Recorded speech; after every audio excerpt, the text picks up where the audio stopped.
Entonces, sabiendo primordialmente los conceptos básicos de defensa civil, que tenemos un eslogan muy conocido, ¿no? Que es tarea de todos, procederemos a ver lo que son los principales fenómenos naturales o inducidos por el hombre, ¿no? Aquí tenemos una figurita en donde podemos ver varios desastres naturales, ¿no? Y aquí tenemos enumerados. Por ejemplo, ¿dónde podemos ubicar el sismo? A ver, ¿quién me dice? ¿En qué parte de la imagen podemos ver el sismo? Uno, Miss. Sí. Muy bien, Sí, ¿dónde está la atentísima. familia reunida?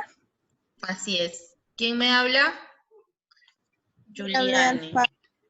Alfaro y Giuliani. Muy bien, chicas, así es. Ahí es. Si nos damos cuenta, que muy bien se ha dado cuenta su compañera, la figura tiene unos numeritos, ¿no? Ahí los podemos ubicar.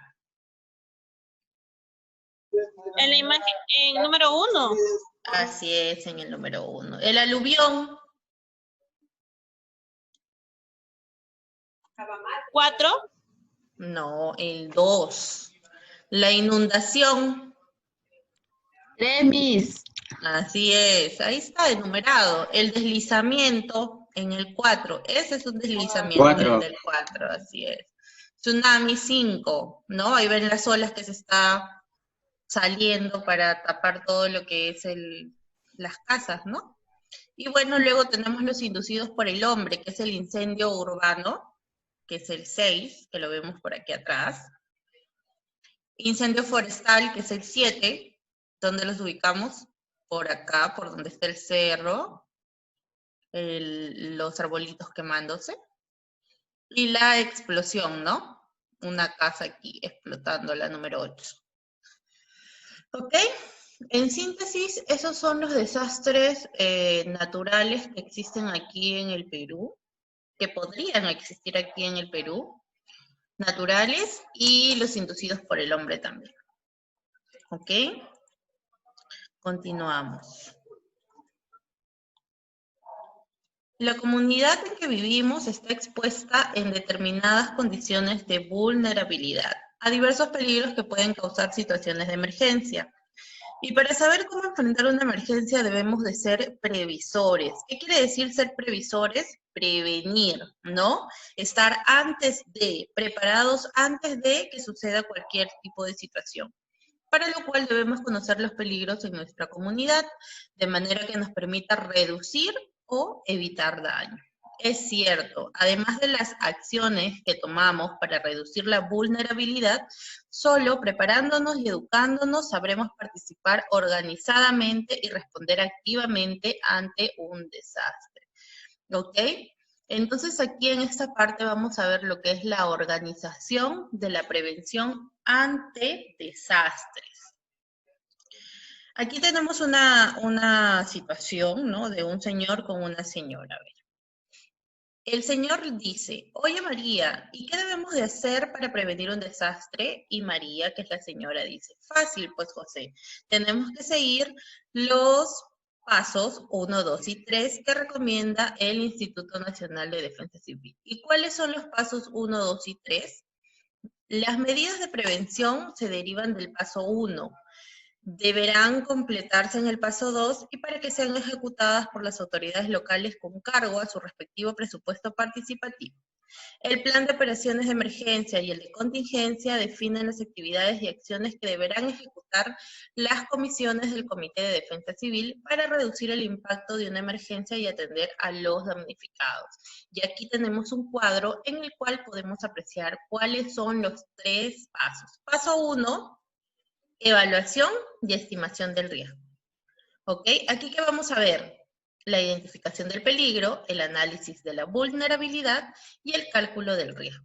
En el paso 2 vamos a ver lo que es el plan de operaciones de emergencia y de contingencia. Aquí se va a organizar y ejecutar. Y en el paso 3 vamos a ejecutar y evaluar los planes. ¿Ok? Entonces, aquí se va a explicar paso uno a uno los pasos, cómo es que uno se puede enfrentar a este tipo de desastres o emergencias, ¿no? Primero, identificando el peligro. Antes de nada debemos saber a qué peligros estamos expuestos en nuestra comunidad. El problema es que no sé a qué les llaman peligro. ¿Qué es el peligro? A ver, ¿quién me dice qué es el peligro?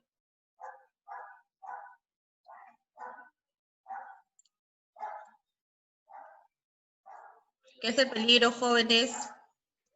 Miss, es algo probable que puede pasar y puede ser que no también. Pero que causa daño, ¿no?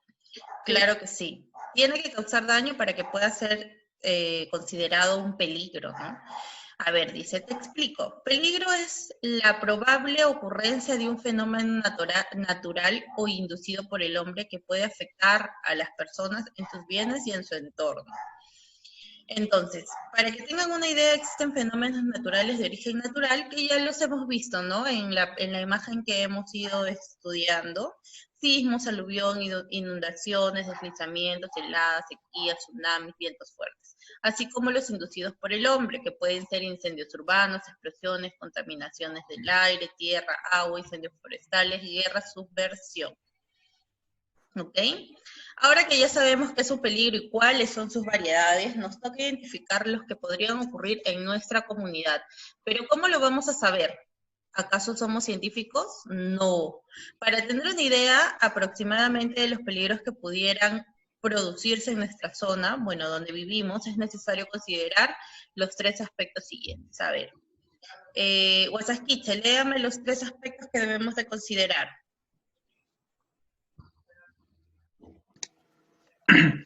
Número 1. Conocer las características de la zona. Verificar los tipos de laderas, de suelos, de lluvias, existencia de ríos, etc. Así como también la presencia de actividades industriales y otras que pudieran dañar el medio ambiente. Ese Segundo. es el uno. Segundo, siga Guasasquiche. Conocer la historia de los peligros que han causado emergencia anteriormente, la frecuencia con que se han presentado los daños provocados y las medidas que se han adoptado en esas ocasiones. No debemos perder de vista ninguna situación que podría convertirse en riesgo y afectarnos en un futuro. Y por último, informarnos sobre cuáles son las causas que originan los peligros, las posibles consecuencias de estos y las medidas para prevenir y atender sus efectos. Muy bien, Guasasquiche. Así es, ¿no? Primero tenemos que identificar a qué está expuesta nuestra comunidad. Esa es la primera parte del paso 1.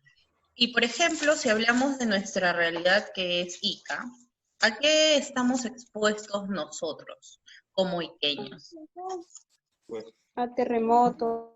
A terremotos, inundaciones, vientos fuertes también, ¿no? Porque, por ejemplo, yo sé de algunas comunidades que tienen casas con techos de calamina, ¿no? Y cuando es la época de otoño, de otoño de vientos fuertes, a veces hasta se sale, el viento es tan fuerte que se lleva todo el techo de las casas, ¿no? Entonces, ese también es un desastre natural. Ese es el primer paso para reconocer a qué estamos expuestos en nuestra comunidad. Dentro del primer paso tenemos la parte B, que es el análisis de vulnerabilidades. ¿Qué es la vulnerabilidad? Es el grado de resistencia y o exposición de una comunidad a ser dañada por un determinado peligro. Para determinar la vulnerabilidad vamos a responder a las 3 preguntas siguientes. Primero, ¿cuáles son los bienes, servicios, personas y elementos del entorno expuestos al peligro? ¿No? ¿Quiénes están expuestos al peligro? Segundo, ¿está educada nuestra comunidad para enfrentar una situación de emergencia? Por ejemplo, ¿no? Nos vamos a otra parte del país, en Ayacucho. No sé si alguno de ustedes es de Ayacucho o conoce Ayacucho. Yo he tenido la suerte de conocer parte de nuestro país y dentro de esos lugares a los que he podido ir, he ido a Ayacucho, ciudadela que me quedé totalmente enamorada porque es hermosísima. Y ahí vi una edificación de las calles, ¿no? Que están totalmente preparadas para las lluvias torrenciales, ¿no? Porque en Ayacucho hay lluvias de una semana, de 10 días imparables, que no paran. Pero ¿por qué la ciudad no se inunda? Porque ellos ya han identificado, ¿no? Han identificado cuál es el desastre natural que continuamente los afecta y han hecho que toda su ciudad se encuentre preparada, ¿no? Se encuentre hasta con granizo. Sí, ahí en Ayacucho y también en Cusco he podido apreciar este tema de las lluvias torrenciales con granizo. Tienen pequeños riachuelos en las calles, así es. Unas canaletas en Cajamarca también, así es. Unas canaletas, ¿no? Unas canaletas en donde, por más que llueva, igual toda la lluvia se va por el subsuelo y bueno, a donde el cauce los lleve, ¿no? Y eso, por ejemplo, debería de ser un ejemplo, valga la redundancia, para nuestra ciudad de Ica. Si aquí ya tenemos identificado que hasta los techos de las casas, así es.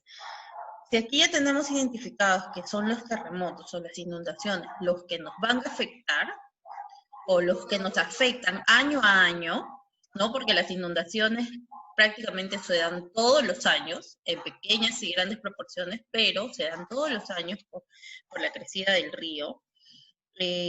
¿Por qué no hacerle frente con un plan de contingencia que mitigue los daños que se puedan ocasionar con estos desastres naturales si ya son identificados, ¿no? Eso es un tema que se debería de ver, que debería de ver nuestro gobierno regional. Ok. En tercer punto, ¿qué capacidad tiene la comunidad para enfrentar, reducir o eliminar una situación de emergencia, ¿no? El potencial humano. Los recursos materiales, que justamente de lo que estamos hablando, ¿no? Que el gobierno central tiene todos los recursos para poder evitar y mitigar estos daños de los desastres naturales que se tienen que realizar, de los desastres naturales que ya existen y de las situaciones que nosotros deberíamos de realizar para evitar estos daños, ¿ok? Aquí está toda una explicación con respecto a ello, ¿no? Realizar un plan y todo lo demás. Por último, el cálculo del riesgo, ¿no? Es la estimación matemática de pérdida de vidas, de daños de los bienes materiales a la propiedad y a la economía para un periodo específico y en un área conocida. Aquí, por ejemplo, en caso de sismo tendremos que establecer el número de construcciones que sufrirán daños, indicando la magnitud de los mismos, para lo cual emplearemos un mapa de vulnerabilidad y peligro.